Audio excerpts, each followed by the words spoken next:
앞에 있는 대로 찬송가 맘 가난한 사람 복이 있나니, 통일 찬송가 516장, 새 찬송가 427장, 통일 찬송가 516장, 새 찬송가 427장, 맘 가난한 사람 복이 있나니 찬양 드림으로 CBMC 예배를 시작하겠습니다. 맘 가난한 사람 복이 있나니 천국이 저들의 천국이요 애통을 하느니 복이 있나니 저희가 위로를 받으리라. 온유한 사람은 복이 있나니 그 땅이 기업이 될 것이요 의사모하느니 복이 있나니 저희가 베풀을 것이로다. 긍휼히 여기면 복이 있나니 긍휼히 여김을 받으리라. 마음 청결한 사람 복이 있나니 저희가 하나님 볼 것이라. 화평케 하느니 복이 있나니 저희가 하나님 아들이요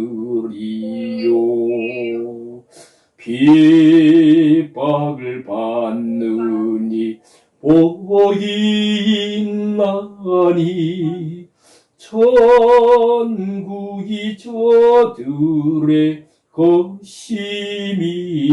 주의 욕 보면 주의 욕 보면 복이 있나니 하늘의 큰 상을 받으리라.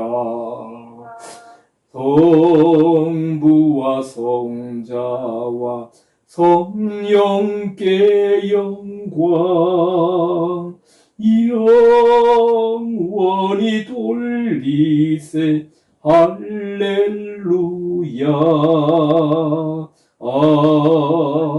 아멘. 아멘. 오늘 같이 보실 하나님 말씀은 마태복음 5장 7절. 마태복음 5장 7절. 혹시 찾으셨으면 우리 같이 합독하겠습니다. 긍휼히 여기는 자는 복이 있나니 저희가 긍휼히 여김을 받을 것이며. 한 번 더. 긍휼히 여기는 자는 복이 있나니 저희가 긍휼히 여김을 받을 것이며. 아멘. 자, 우리가 이 아침에 계속해서 산상수훈을 살펴보고 있습니다. 오늘은 산상수훈 몇 번째죠? 5번째 복이죠. 긍휼히 여기는 자의 복.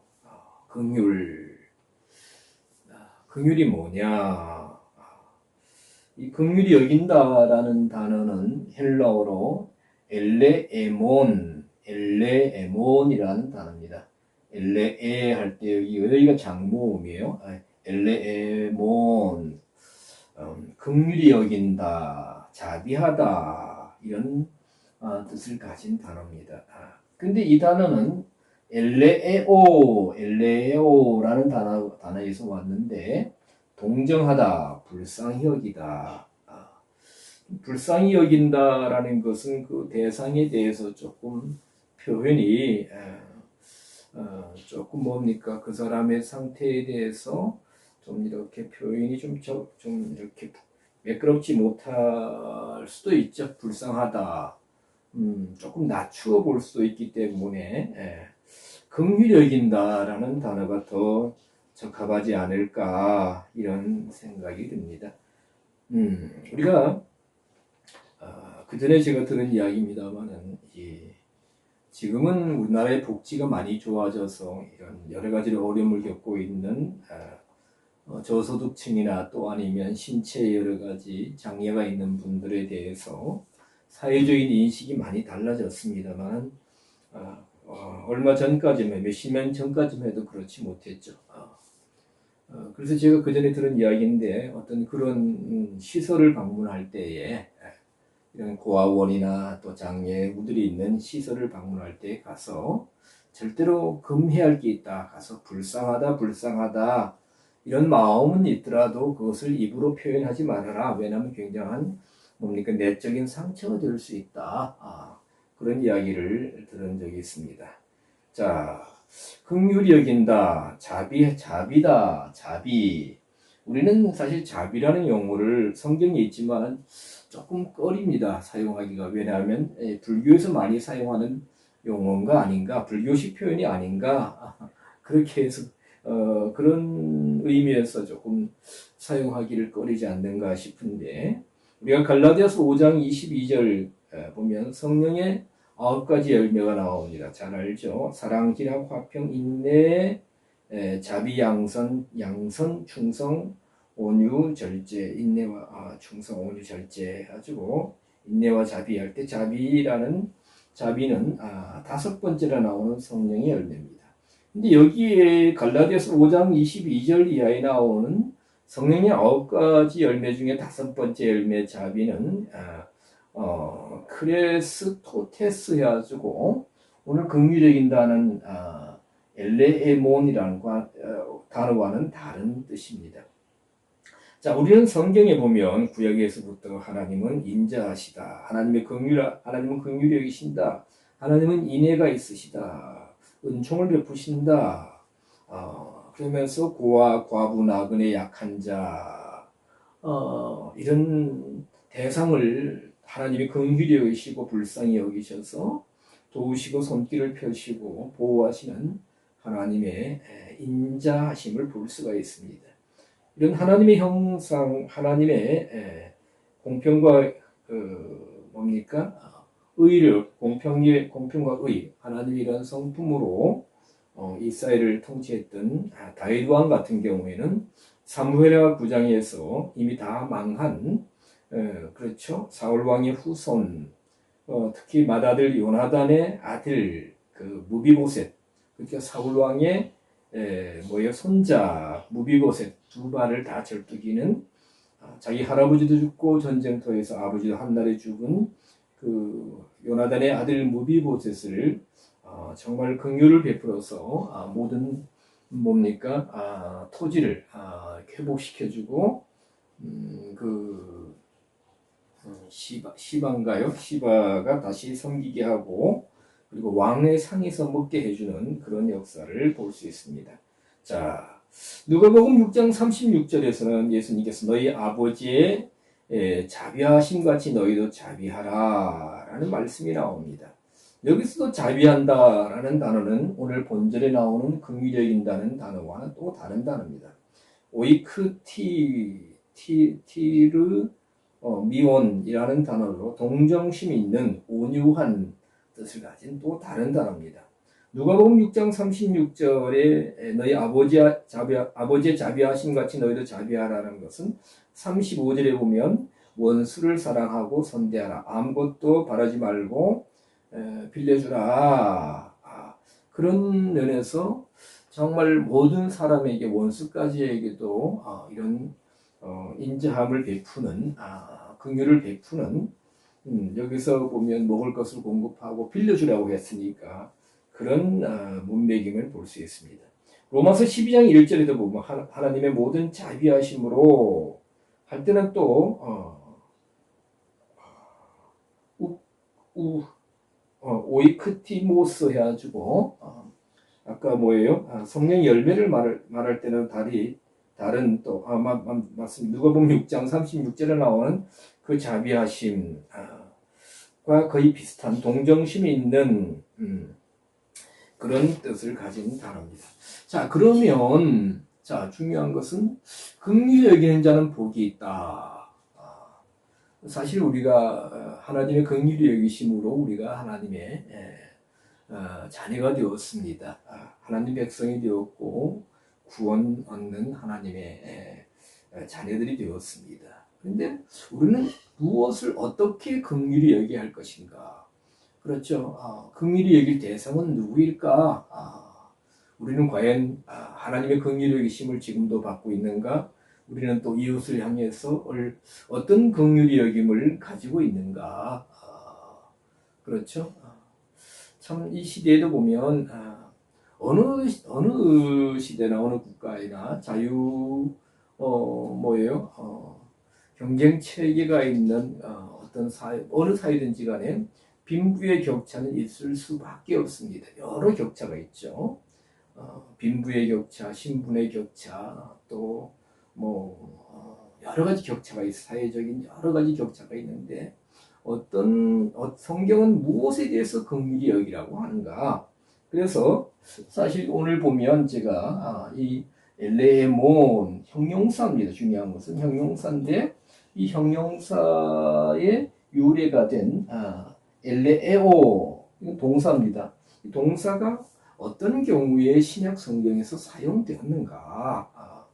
예수님은 어떤 경우에 이 단어를 사용하고 있고 하시고 성경에서 신약 성경에서 어떤 경우에 이 긍휼히 여길 대상을 말씀하고 있는가라는 것을 살펴보기를 원합니다. 제가 여기 이렇게 적어놨습니다만은 여기 글씨가 작아서 잘 안 보일 거예요. 그래서 제가 오늘 예배 마친 후에 이것을 제가 찍어서 촬영해서 이렇게 원하시면 제가 보내드리도록 하겠습니다. 자, 엘레에오 긍휼히 여긴 동정하다 불쌍히 여기다. 자, 여기 보면 마태복음 17장 15절 주여 내 아들을 불쌍히 여기소서. 그렇죠. 여기는 우리가 잘 아시다시피 예수님께서 베드로와 야고보와 요한을 데리고 높은 산 변화산상에 올라가셨을 때에 제자들만 산 아래에 있을 때 어떤 사람이 이런 악한 영에 사로잡혀서 이렇게 불에도 넘어지고 물에도 넘어지고 막 이런 발작 현상이 있는 아주 심각한 상태에 있는 자기 아들을 데리고 제자들에게 나왔다. 제자들이 고쳐주지 못했는데 예수님 내려오셨을 때 예수님 앞에서 내 아들에 대해서 긍휼히 여겨달라라는 표현입니다.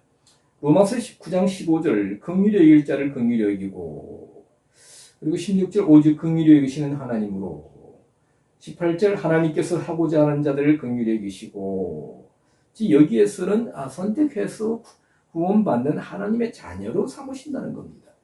자, 여기서는 영적인 문제예요. 긍휼히 여길 대상이 긍휼히 여김을 받는 상태가 어떤 육체적인 여러 가지 어려움, 또 가난, 정신적인 문제 그것만 말씀하는 것이 아니라 영적인 상태가 구원받지 못하는 그 이방인들을 긍휼히 여기신다, 선택하신다. 그렇죠? 그래서 로마서 11장 30절 이사의 순종치 아니함으로 긍휼을 입었는지라. 그렇죠? 31절 너희에게 베푸시는 긍휼로 이제 저희가 긍휼을 얻게 하려 하심이라. 32절 모든 사람에게 긍휼을 베풀려. 그렇죠? 로마서 11장은 뭐예요? 참감람나무와 들감람나무입니까? 그런 두 감람나무의 접붙임 비유를 통해서 사도 바울이 어떻게 선택받은 이스라엘 백성들에게 주어지던 하나님의 구원의 백성이 될 수 있는 길이 이런 이방인들에게 적용되는가? 그래서 감람나무, 들감람나무 아니라 참감람나무, 돌감람나무 이런 비유를 통해서 말씀합니다. 여기도 구원 문제입니다. 하나님 백성이 언약의 백성이 되어가는 구원 문제를 대해서 사도 바울이 긍휼이라는 단어로 문제로 접근하고 있습니다. 자, 베드로전서 2장 10절 그래도 보면 너희가 전에는 백성이 아니더니 이제는 하나님의 백성이요 전에는 긍휼을 얻지 못하였더니 이제는 긍휼을 얻은 자니라. 하나님과의 관계성이죠. 하나님 백성 되는 문제입니다. 그것을 문제가 아니라 하나님 백성 되는 것을 언급하고 있습니다. 유다서 22절 어떤 의심하는 자들을 긍휼히 여기라. 의심하는 자들을 긍휼히 여기라. 그럼 유다서 22절 앞에 20절 지극히 거룩한 믿음 위에 자기를 건축하라. 성령 안에서 기도하며 하나님의 사랑 안에서 자기를 지키라. 영생에 이르도록 우리 주 예수 그리스도의 긍휼을 기다리라. 그렇죠. 바른 믿음, 지극히 거룩한 믿음. 유다서는 한 장밖에 안 되는 짧은 성경이지만 이 안에 놀라운 말씀들이, 성경 자체가 나열하지만 유다서 말씀 참 놀랍습니다. 우스갯소리로 그 전에 저희 교회 어떤 관동대학교 교수님이 나오셨는데 지금 안 나오세요. 이제 레위기가 성경이 참 깊습니다라고 대화 가운데 말씀드렸는데 이분이 또 순수하셔서 레위기를 읽어보셨어요. 그래서 목사님 아무리 읽어봐도 뭐 집성 죽이고 뭐 바치고 뭐 재물 가져오고 뭐 이거밖에 없던데요. 그래서 제가 나중에 많이 보세요 그랬는데 그랬던 적이 있습니다만은, 자, 유다서는 예수님 동생 유다, 그죠? 유다 선생, 우리가 선생이라고 선생이라고 하는데 아주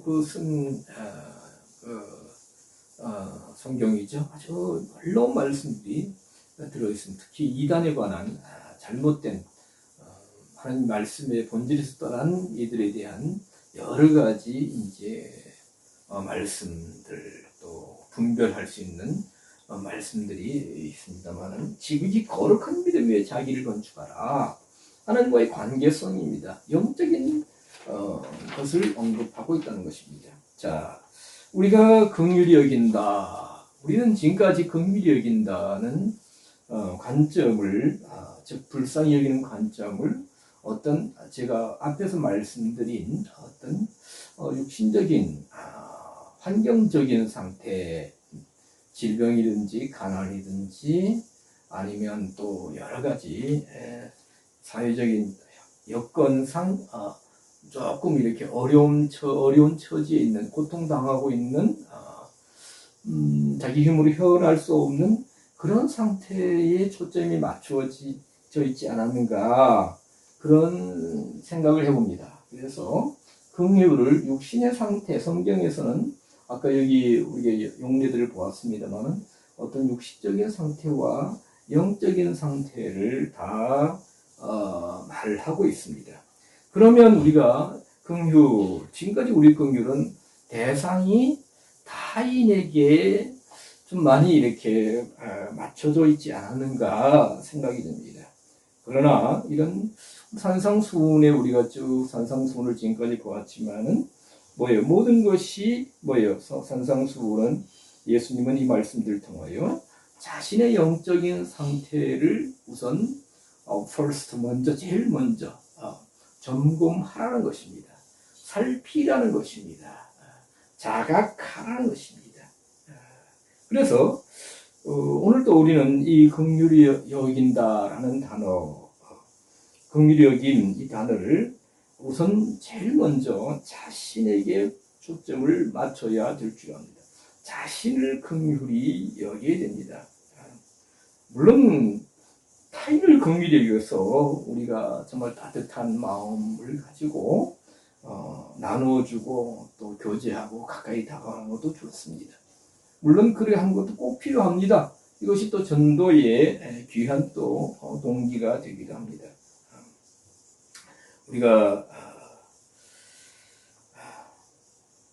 다른 사람을 방금 전에 말씀드린 것처럼 긍휼히 여겨서 나누고 교제하고 구제함으로 정말 그 결과 내가 하나님으로부터 긍휼의 여김 받아서 나에게도 어떤 것이 채워진다. 나에게도 어떤 하나님 역사가 일어난다. 라는 단계에서만 머물러서는 안 됩니다. 왜냐하면 긍휼히 여겨서 다른 사람을 긍휼히 여겨서 나에게 어떤 하나님의 긍휼의 역사가 나타난다. 그래서 나의 여건, 나의 조건이 환경이 상황이 뭐 거의 비슷한 표현입니다만은 어떤 달라진다, 변화가 일어난다. 그러면 이것이 지금 뭡니까? 복이 있다 하는 마카리오스, 그렇죠? 최상의 복, 최상의 복이냐? 이것이 최상의 복은 분명히 성경은 아니라고 말하고 있습니다. 최상의 복은 영적인 복이죠. 환경적인 변화도 우리가 환경적인 어떤 여건적인 상황이 개선되는 것, 우리도 그것도 좋습니다. 그러나 영적인 상태가 더 풍성해지고 성경적이고 하나님께서 인정하시는 상태로 되어가는 것은 이에 비교할 수 없다는 것입니다. 자, 우리가 마태복음 5장 7절 긍휼을 여기는 자 복이 있다는 말씀 전에 바로 우리가 잘 알다시피 마태복음 5장 6절 의에 줄이고 목마른 자라는 말씀이 나옵니다. 지난주에 말씀을 드렸습니다. 자, 그래서 여기가 인간적인 의라는 겁니다. 종교적인 의라는 것입니다. 가식적인 의라는, 도덕적인 의를 하나님의 의로 착각하는 이런 의가 아니라는, 결코 아니라는 거죠. 의가 뭐라고 그랬습니까? 디카이오신의 의라고 그랬습니다. 제가 신약 성경에서 크게 세 가지 의가 있다. 획득적인 의를 뜻하는, 우리가 칭의를 뜻하는 디카이오의 의가 있고, 이것은 믿음으로, 은혜로, 그리스도의 십자가의 대속의 홍로로 주어지는 것이다. 그리고 이 의를 가지고 하나님 말씀 안에서 우리가 나아갈 때에 뭐예요? 이루는 의, 성격이나 행위가 공정한 뭐예요? 이루는 의를 뜻하는 디카이오스의 의가 있고, 그리고 완성적인 의, 심판과 상급의 기준이 되는 디카이오신의 의가 있다. 그런데 마태복음 5장 6절에서 뭡니까? 의에 줄이고 목마른 자는 뭡니까? 뭐라 했어요? 디카이오신의 의다. 완성적인 의. 완전히 하나님 말씀을 믿고 그 말씀을 행하면서 말씀을 믿고 행하는 의다. 하나님 말씀대로 간다는 거예요. 말씀대로 가는 의다. 그래야 하나님 앞에 하나님께서 인정하시죠. 그래서 마태복음 5장 6절에서는 이런 하나님의 의를 모르고 이런 의에 대해서 뭡니까? 줄이고 목마르지 못한 자신을 발견해. 인간적인 의나 종교적인 의, 가식적인 도덕적인 어떤 도덕률을 하나님의 의로 착각하는 이런 의를 깨닫고 줄이고 목말라야 되면 바로 연결되어서 뭐예요? 5장 7절 이러한 자신을 긍휼의라는 긍휼의. 먼저 이러한 자신. 성경은 이것을 말씀하고 있는 것 같습니다. 누가복음 18장 9절 이하에도 보면 바리새인과 세리의 기도 우리가 너무나 잘 압니다. 바리새인은 자기를 의롭다고 믿었다고 했습니다. 여기서 의롭다는 것은 공정하다, 성격이나 행위가 지금 하고 있는 모든 일이 하나님 말씀 안에서 공정하다고 믿어지는 디카이오스의 의입니다. 그러면서 기도하죠. 나는 저 세리와 같이 하지 않냐고 뭐 탈취하지 않고 또 일주일에 2번씩 금식하고 11조를 하고 그러나 사실 우리가 알다시피 유대인들은 이 금식에 관한 것들이 정한 것이 없습니다. 그렇죠? 물론 구약에 어떤 경우에 금식했지만 우리가 성경에 보면 대속죄일의 금식 밖에 없습니다. 그러나 바리새인들은 이제 그 자기 의를 세우기 위해서 금식을 만들었죠. 자기들 제정했습니다. 그리고 11조 하는 것은 하나님 백성이면 당연히 하는 겁니다. 요즘 11조 무용론, 11조는 구약의 잔재다 하는 그런 주장들이 많이 나옵니다. 자기 견해를 내세우는 것 좋지만 저는 말합니다. 11조가 중요한 것이 아니고 11조를 드릴 수 있는 신앙이 중요한 것이다. 10분이만 하나님 것이냐, 내 가진 것 다 하나님의 것인데 어떤 분들은 제 주위에도 10분의 1을 하는 사람이 있다고 들었습니다. 어떤 장로님의 자녀인데 둘째 아들인데 10분의 1을 하더라. 여러분 11조의 비밀을 몰라서 그래요. 자, 누가복음 18장 13절 세리는 멀리 서서 감히 눈을 들어 하늘을 우러러 보지도 못하고 가슴을 치며 가로되 하나님이여 불쌍히 여기소서 나는 죄인이로소이다. 그렇죠?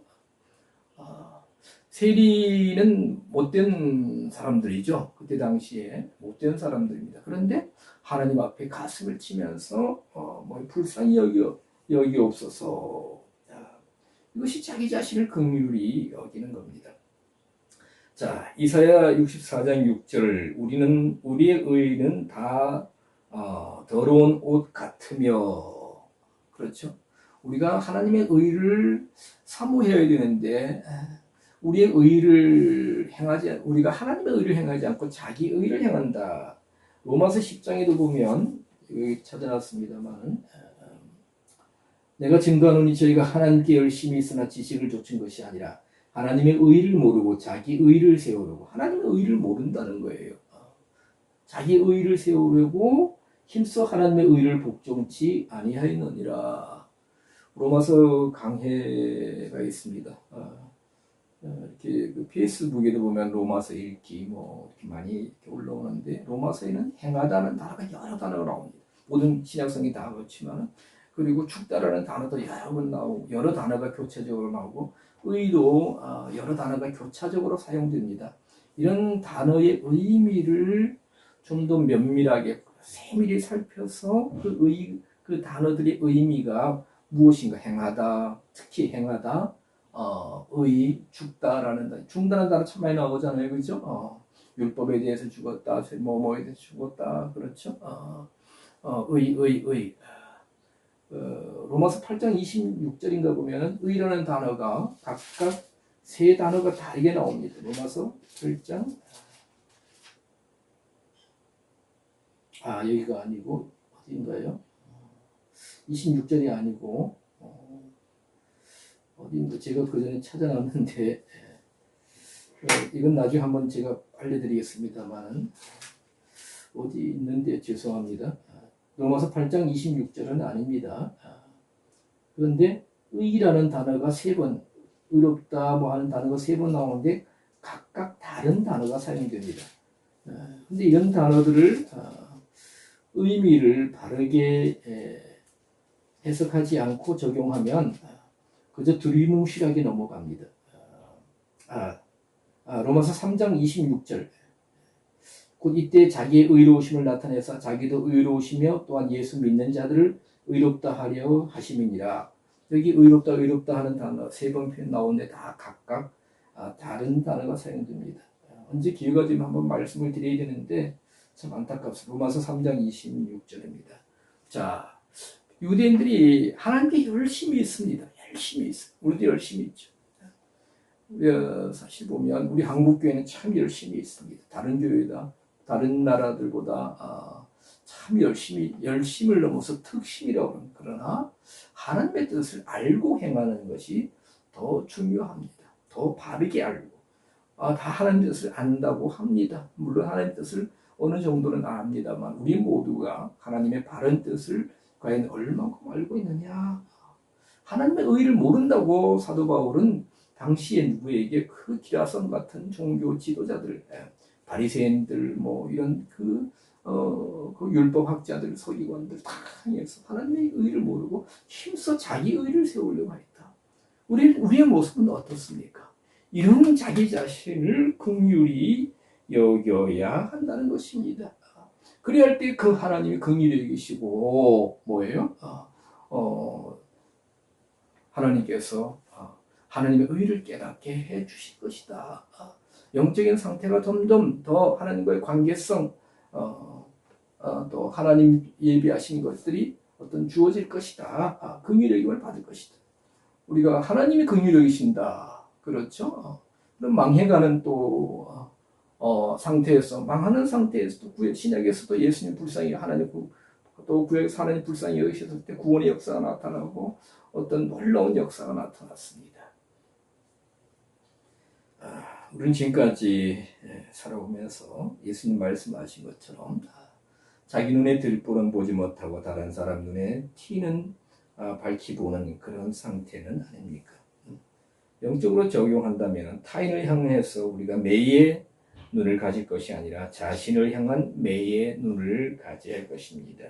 하나님의 나를 긍휼히 여기소서.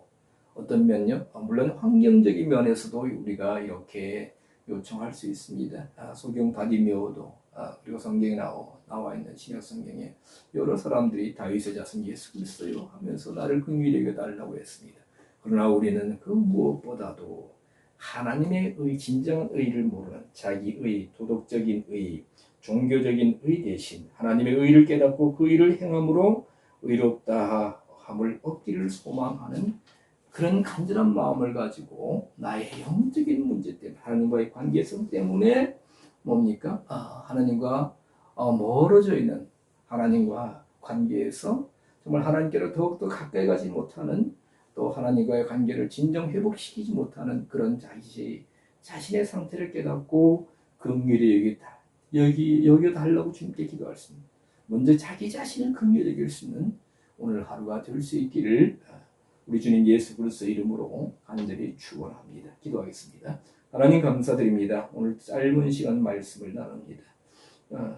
주께서 종의 입술을 통하여 말씀하여 주신 줄 믿사오나 종이 여러 가지로 부족하여 온전한 하나님의 뜻을 정말 온전하게 전달하지 못했음을 안타까이 여깁니다. 주께서 저희들 심령 가운데 이 말씀들이 생각나게 하시고 묵상하면서 다시 말씀하심으로 말미암아 주의 말씀을 다시 새롭게 깨닫고 정말 우리의 영적인 상태를 자각하고 먼저 영적인 문제 때문에 하나님과의 관계 때문에 정말 자기 자신을 긍휼히 여기고 애통해 할 수 있는 그런 진정한 또 하나님의 사람들로 세워질 수 있는 하루가 되게 하여 주시옵소서. 무더운 여름날 주님께서 내주심으로 영적인 강건함으로 이 모든 무더위를 이기고 무더위보다 더 뜨겁게 주님과의 관계가 회복되고 주님을 사랑할 수 있는 더 뜨거운 주님의 사랑이 저희들의 심령과 또 저희 일터와 모든 또 일 위에 풍성하게 임하게 하여 주시옵소서. 모든 말씀 감사드리옵고 우리 주님 예수 그리스도 이름 받들어 기도드리옵나이다.